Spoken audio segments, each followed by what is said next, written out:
नमस्कार, मी एकता. अमरावती बुलेटिन मध्ये आपलं स्वागत.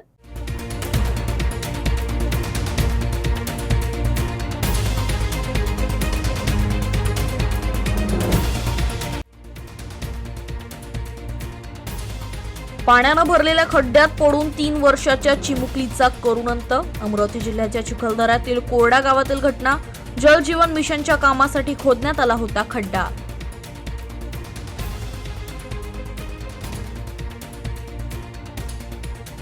दर्यापूर मार्गावर ट्रक आणि एसटीची भीषण धडक. 10 प्रवासी जखमी. ट्रक आणि बसचे चालक आणि वाहक देखील जखमी.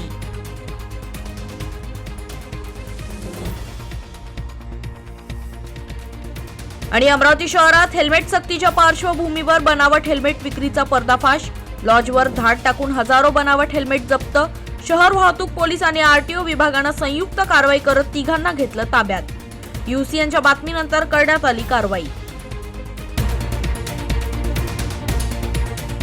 अमरावती जिल्ह्यातील चिखलदरा तालुक्यात जल जीवन मिशनच्या कामातील कथित निष्काळजीपणामुळे एका 3 वर्षीय चिमुकलीचा दुर्दैवी मृत्यू झालाय. कोरडा गावात पाईपलाईनसाठी खोदलेल्या आणि पावसाच्या पाण्यानं भरलेल्या खड्ड्यात पडून या चिमुकलीचा मृत्यू झाल्यानं संपूर्ण गावात हळहळ व्यक्त केली जात आहे. या घटनेनंतर संबंधित कंत्राटदार आणि प्रशासनाच्या भूमिकेवरही प्रश्नचिन्ह उपस्थित केले जात आहेत. चिखलदरा तालुक्यातील कोरडा गावात जलजीवन मिशन अंतर्गत नळ पाईपलाईन टाकण्यासाठी मोठ्या प्रमाणात खड्डे खोदण्यात आले आहेत. पावसामुळे या खड्ड्यांमध्ये पाणी साचलं असून अनेक खड्डे उघड्या अवस्थेत असल्यानं परिसरातील नागरिकांनी यापूर्वी देखील धोका व्यक्त केला होता. दरम्यान बुधवारी दुपारी 3 वर्षाची नायरा बुसूम ही घराजवळ खेळत असताना भरलेल्या अशाच एका खड्ड्यात पडली. काही वेळानंतर तिचा शोध घेत असताना गावकऱ्यांना ती खड्ड्यात आढळली. गावकऱ्यांनी तिला तातडीनं बाहेर काढून उपचारासाठी नेण्याचा प्रयत्न केला, मात्र तोपर्यंत तिचा करुण अंत झाला होता. या हृदयद्रावक घटनेमुळे गावात शोककळा पसरलीये. तर या घटनेनंतर गावकऱ्यांनी संबंधित कंत्राटदार आणि प्रशासनाच्या कथित निष्काळजीपणाबाबत तीव्र रोष व्यक्त केलाय.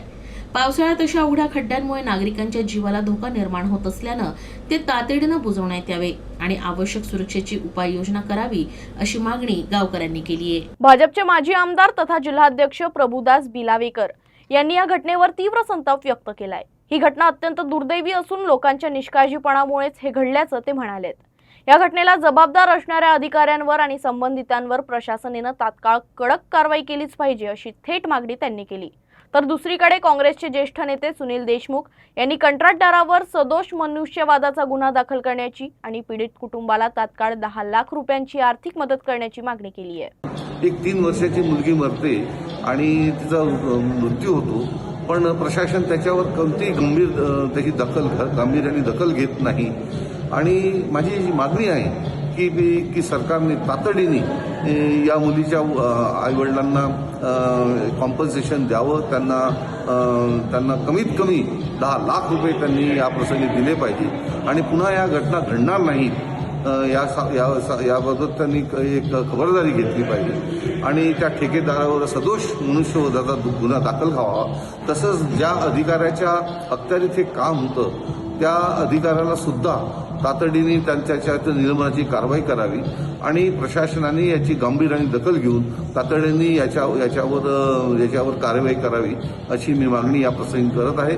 आणि शासनाने आता या सगळ्या गोष्टी गांभीर्याने घेण्याची गरज आहे असं मला प्रामाणिकपणे वाटतं.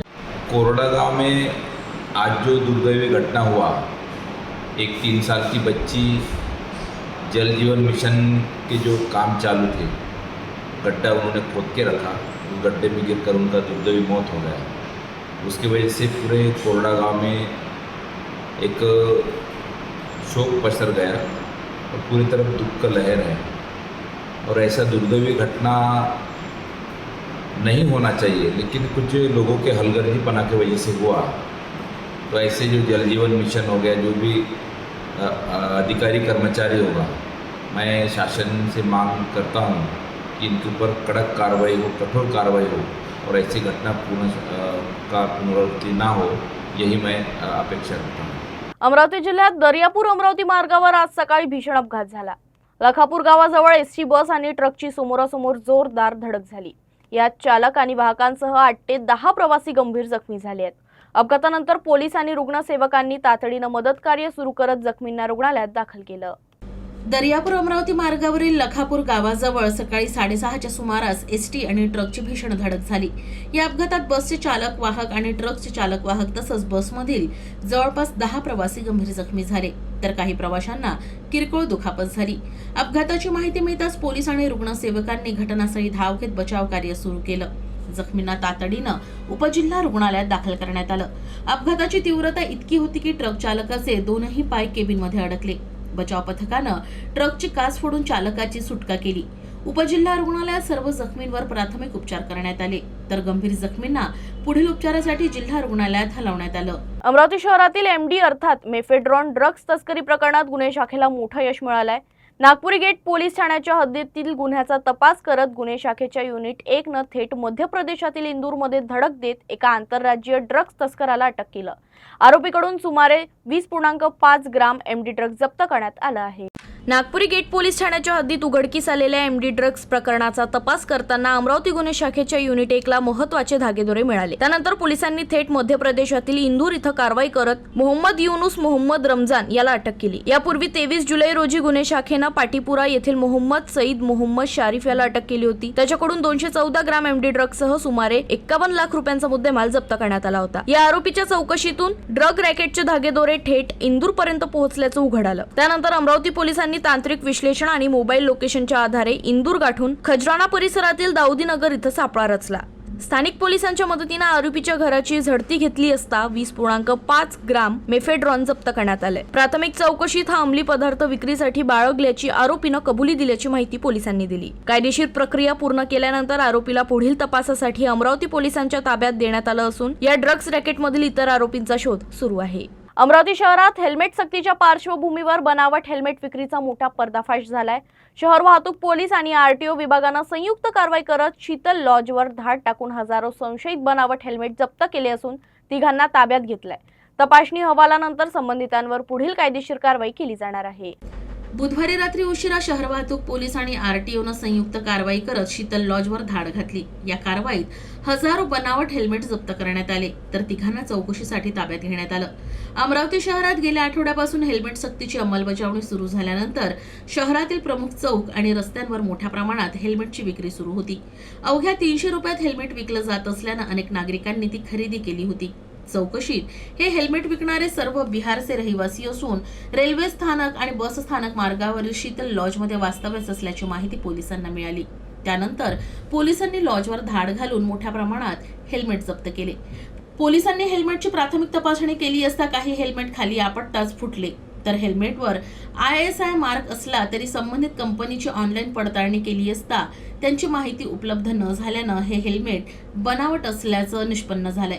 जप्त करण्यात आलेले हेल्मेट तांत्रिक तपासासाठी संबंधित विभागाकडे पाठवले जाणार आहेत, तर तपासणी अहवाल आल्यानंतर संबंधितांवर कायदेशीर कारवाई केली जाईल. अमरावतीतील राजापेठ उड्डाणपुलावरील भीषण अपघातात 2 महिलांचा मृत्यू झाल्यानंतर शहरातील वाहतूक व्यवस्थेवर तीव्र प्रश्नचिन्ह उपस्थित करण्यात येत आहेत.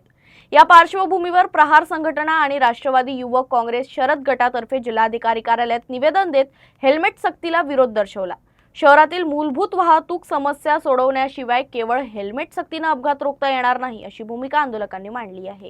राजापेठ उड्डाणपुलावरील अपघातानंतर प्रहार संघटना आणि राष्ट्रवादी युवक काँग्रेसतर्फे जिल्हाधिकारी कार्यालयात निवेदन सादर करण्यात आलं. यावेळी कार्यकर्त्यांनी शहरातील वाहतूक व्यवस्थेतील त्रुटींकडे लक्ष वेधत हा अपघात प्रशासनाच्या कथित निष्काळजीपणाचा परिणाम असल्याचा आरोप केला. शहर पोलिसांकडून हेल्मेट सक्तीवर भर दिला जात असला तरी रस्त्यावरील मूलभूत समस्या कायम असल्याचं त्यांनी म्हटलं.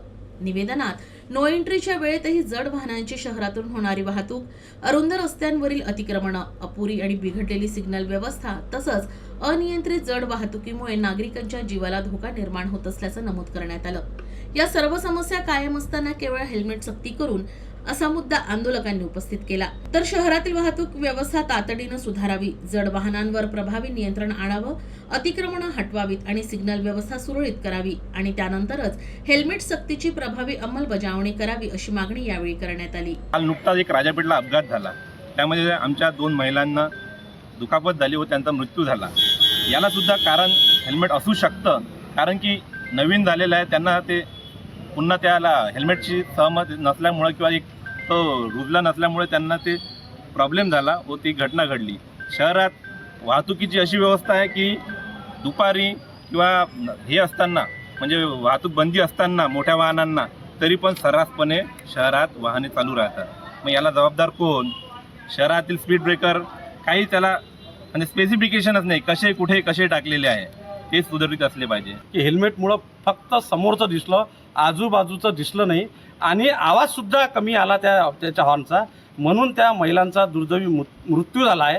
हेल्मेट सक्ती अमरावती शहराच्या महानगरपालिकेच्या क्षेत्राच्या बाहेर करावी, जेणेकरून अमरावती शहराची जे थोडीशी जे होणारी या रोडाच्या गड्ड्यापासून तकलीफ आहे, इथच्या ट्रॉफिकपासून तकलीफ आहे, इथे ब्रिजचं 1 वर्षापासून जो गांधी चौकात तो राजकमल जो हमालपुरात राजकमलचा जो ब्रिजचं जे काम चालू आहे त्या ब्रिजचंही काम पूर्ण व्हायचं आहे. अमरावती शहर हा पूर्ण ट्रॉफिकच्या वेळाकात फसलेला आहे. म्हणून ही जी हेल्मेटची सक्ती आहे ही जीवघाणी आहे. यामुळे जीव 100% जातील. म्हणून हेल्मेटची सक्ती अमरावती महानगरपालिकेच्या क्षेत्राच्या बाहेर असावी. अमरावती जिल्ह्यातील भातकुली तालुक्यात बुधवारी रात्री एका 29 वर्षीय युवकाची भर रस्त्यात चाकूनं निर्घृण हत्या करण्यात आली. या घटनेमुळे परिसरात एकच खळबळ उडाली असून पोलिसांनी घटनास्थळी धाव घेत तपास सुरू केला आहे. भातकुली तालुक्यातील खोलापूर पोलीस ठाण्याच्या हद्दीतील धामोरीजवळ बुधवारी रात्री 8:45च्या सुमारास ही घटना घडली. मृत तरुणाचं नाव गोलू उर्फ राहुल रावेकर असून तो 29 वर्षाचा होता. अज्ञात हल्लेखोरांनी त्याच्या पाठीवर चाकूनं वार करून हत्या केली. घटनेची माहिती मिळताच खोलापूर पोलिसांचं पथक तातडीनं घटनास्थळी पोहोचलं. यावेळी राहुलचा मृतदेह रस्त्यावर पडलेला होता आणि त्याच्या पाठीत चाकू खुपसलेल्या अवस्थेत आढळला. दरम्यान भर रस्त्यात ही घटना घडल्यानं काही काळ वाहतुकीवर परिणाम झाला होता. तर हत्येमागील नेमकं कारण काय तसंच हल्लेखोर कोण आहेत याचा शोध पोलीस घेत आहेत. संत गाडगेबाबा अमरावती विद्यापीठात सेवानिवृत्त अधिकारी आणि कर्मचाऱ्यांच्या मानधनात मोठी वाढ होण्याची शक्यता आहे. या संदर्भातील प्रस्ताव 30 जुलै रोजी होणाऱ्या व्यवस्थापन परिषद बैठकीसमोर मंजुरीसाठी ठेवण्यात येणार असून सुमारे 150 सेवानिवृत्त अधिकारी व कर्मचाऱ्यांना त्याचा लाभ मिळण्याची शक्यता आहे. संत गाडगेबाबा अमरावती विद्यापीठात सध्या 150 सेवानिवृत्त अधिकारी आणि कर्मचारी मानधनाच्या तत्वावर कार्यरत आहेत. वर्ग 1 आणि 2 मधील निवृत्त अधिकाऱ्यांसह वर्ग 3 आणि 4 मधील तांत्रिक कर्मचाऱ्यांचाही या प्रस्तावात समावेश करण्यात आलाय. प्रस्तावानुसार सध्या प्रति महिना 15,000 रुपये मानधन घेणाऱ्या कर्मचाऱ्यांचं मानधन थेट 31,000 रुपये करण्याची शिफारस करण्यात आली. तसंच काही पदांसाठी 26,000 रुपयांवरून 28,000 रुपये प्रति महिना मानधन देण्याचा प्रस्ताव ठेवण्यात आला. यामुळे काही कर्मचाऱ्यांच्या मानधनात तब्बल 140% वाढ होण्याची शक्यता आहे. विद्यापीठातील 477 मंजूर पदं सध्या रिक्त असल्यानं प्रशासनाला अनुभवी सेवानिवृत्त अधिकारी आणि कर्मचाऱ्यांच्या सेवांवर अवलंबून राहावं लागतंय. मात्र एकीकडे सेवानिवृत्त कर्मचाऱ्यांची संख्या कमी करण्याची चर्चा सुरू असतानाच दुसरीकडे मात्र मानधन वाढीचा प्रस्ताव पुढे आल्यानं विद्यापीठाच्या आर्थिक नियोजनावर प्रश्न उपस्थित केले जात आहेत. या प्रस्तावावर अंतिम निर्णय 30 जुलै रोजी होणाऱ्या व्यवस्थापन परिषदेच्या बैठकीत होणार असून विद्यापीठातील अधिकारी, कर्मचारी आणि शैक्षणिक वर्तुळाचं लक्ष या निर्णयाकडे लागलंय. अमरावती जिल्ह्यातील धामणगाव रेल्वे शहरातील गजबजलेल्या भाजी मंडी परिसरातील एक धोकादायक इमारतीवर अखेर नगर परिषद प्रशासनाने कारवाईचा बडगा उगारलाय. गेल्या रविवारी इमारतीचा काही भाग कोसळल्यानंतर संभाव्य दुर्घटना टाळण्यासाठी नगर परिषद आणि दत्तापूर पोलिसांनी संयुक्तपणे ही कारवाई केली. धामणगाव रेल्वे शहरातील भाजीमंडी परिसरात असलेली मिश्री कोटकर यांची इमारत अत्यंत धोकादायक स्थितीत पोहोचली होती. रविवारी रात्री या इमारतीचा काही भाग अचानक खचल्यानं व्यापारी आणि नागरिकांमध्ये भीतीचं वातावरण निर्माण झालं.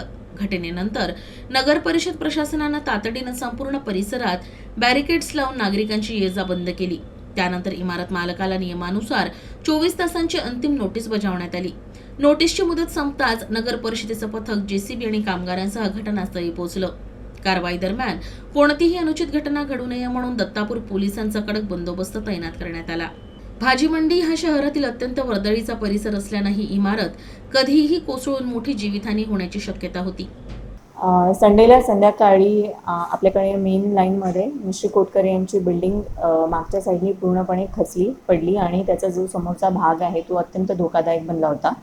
आपण त्याच्यामध्ये शेवटची 24 तासाची नोटीस इश्यू केली आणि त्याच्यापूर्वी पूर्ण बॅरिकेटिंग करून तो एरिया पूर्ण सील केला आणि 24 तासाचा पिरियड संपल्यामुळे आज आपण तो काढून घेतो पूर्ण. नाही, तुम्ही जर आता पण जाऊन बघितलं तर त्यांच्या दुकानांना आपण नोटिसेस या चिपकवलेल्या आहेत. त्यांना या नोटिसेस बजावण्यात आलेल्या आहेत. त्याचा तुम्ही आता पण जाऊन बघितलं तर त्यांचे दुकानं शाबूत आहे, तिथे नोटिसेस चिपकवलेल्या भेटते. महात्मा ज्योतिराव फुले शेतकरी कर्जमुक्ती योजनेच्या अंमलबजावणीत आढळणाऱ्या त्रुटी आणि विसंगती दूर करून पात्र शेतकऱ्यांना न्याय द्यावा तसंच नियमितपणे कर्जफेड करणाऱ्या शेतकऱ्यांनाही कर्जमाफीचा लाभ देण्यात यावा या मागणीसाठी तिवसा तहसीलदारांना युवक काँग्रेसच्या वतीनं निवेदन सादर करण्यात आलं. निवेदनात लाभार्थी याद्यांमधील पोर्टलवरील कर्ज रक्कम आणि बँकेच्या प्रत्यक्ष नोंदींमध्ये मोठी तफावत असल्याचा आरोप करण्यात आला. अनेक शेतकऱ्यांच्या प्रत्यक्ष कर्जाच्या तुलनेत पोर्टलवर कमी रक्कम दाखवण्यात आल्यानं त्यांना पूर्ण कर्जमाफीचा लाभ मिळणार नसल्याची भीती व्यक्त करण्यात आली. तालुक्यात मोठ्या प्रमाणात अशा विसंगती आढळून येत असल्यानं शासनानं सर्व प्रकरणांची सखोल पडताळणी करून बँकांच्या मूळ नोंदीप्रमाणे पोर्टलवरील माहिती अद्ययावत करावी अशी मागणी देखील करण्यात आली. तसंच वेळेवर कर्जफेड करणाऱ्या शेतकऱ्यांना देखील कर्जमाफी योजनेत समाविष्ट करून सर्व पात्र शेतकऱ्यांना न्याय द्यावा अशी मागणी देखील निवेदनातून करण्यात आली. पुण्यश्लोक अहिल्याबाई होळकर कर्जमाफीची लिस्ट शासनातर्फे जाहीर करण्यात आली. पण काय झालं त्याच्यामध्ये असा विषय झाला का ज्या शेतकऱ्यांच्या अंगावर 1 लाखापर्यंतचे कर्ज होते त्यावेळेस ते पोर्टलवर KYC करायला गेले त्यांना ते फक्त कर्जाची रक्कम 20 ते 30 हजार रुपये दाखवण्यात आली. आणि ज्या शेतकऱ्यांनी 2 लाख रुपयापर्यंतचे कर्ज घेतले त्यांना फक्त 1 लाख रुपयापर्यंत पोर्टलवर त्यांना ती रक्कम दाखवण्यात आली. आज इतकी मोठी तफावत ज्यावेळेस शेतकरी ते KYC करायला गेला तर त्यांनी एकदम अक्षरशः त्यांनी डोक्याला हात लावला. कारण का शासनानं 2 लाख रुपयापर्यंत सरसकट कर्जमाफीची घोषणा केलेली होती. आणि आमचं शासनाला एकच म्हणणं आहे का तुम्ही जे तुटपुंजी मदत ते शासन आपलं शेतकऱ्याला देऊन राहिलं तर आम्हाला असं आमचं त्यांना एकच म्हणणं आहे का त्यांनी हे सरसकट रक्कम शेतकऱ्याच्या खात्यात जमा करावी. आणि विषय राहिला आणखी 50,000 रुपये प्रोत्साहन राशी जे नियमित कर्ज भरणारे शेतकऱ्यांचा त्यांच्यासाठी सुद्धा, कारण का जे लोक नियमित कर्ज भरते त्यांना सुद्धा एक या सरकारकडून अपेक्षा आहे का आम्हाला सुद्धा 2 लाखाची मदत या सरकारतर्फे मिळाली पाहिजे. पण त्यांना फक्त प्रोत्साहन राशी म्हणून 50,000 रुपयाची रक्कम त्यांनी ठरवली आहे. अमरावती जिल्ह्याच्या तिवसा तालुक्यातील श्री तीर्थक्षेत्र वरखेड इथं आषाढी गुरुपौर्णिमेनिमित्त श्री समर्थ आडकुजी महाराज संस्थेच्या वतीनं परमहंस श्री संत आडकुजी महाराज यांची गुरुपूजा भक्तिमय वातावरणात संपन्न झाली. आषाढी गुरुपौर्णिमेनिमित्त तिवसा तालुक्यातील श्री तीर्थक्षेत्र वरखेड इथं श्री समर्थ आडकुजी महाराज संस्थाच्या वतीनं गुरुपौर्णिमा महोत्सव भक्तिमय आणि उत्साहपूर्ण वातावरणात संपन्न झाला. यावेळी परमहंस श्री संत आडकुजी महाराज यांची विधिवत गुरुपूजा करण्यात आली. महापूजा, ध्यानसाधना, खंजेरी भजन, तबला, जुगलबंदी, गुरुवंदना, महाआरती आणि सामुदायिक प्रार्थना अशा विविध धार्मिक व सांस्कृतिक कार्यक्रमाचे आयोजन करण्यात आले होते. या सोहळ्याला श्री संत सयाजी महाराज यांची प्रमुख उपस्थिती लाभली. गुरुपौर्णिमा निमित्त आयोजित या महोत्सवात हजारो भाविकांनी सहभागी होत संतांचे दर्शन घेतले आणि भक्तिमय वातावरणाचा अनुभव घेतला. यावेळी भाविकांसाठी पुरणपोळीचा महाप्रसादाचं आयोजन करण्यात आलं होतं. हजारो भाविकांनी महाप्रसादाचा लाभ घेतला. आजच्या बातमीपत्रात इतकंच. पाहत रहा UCN न्यूज.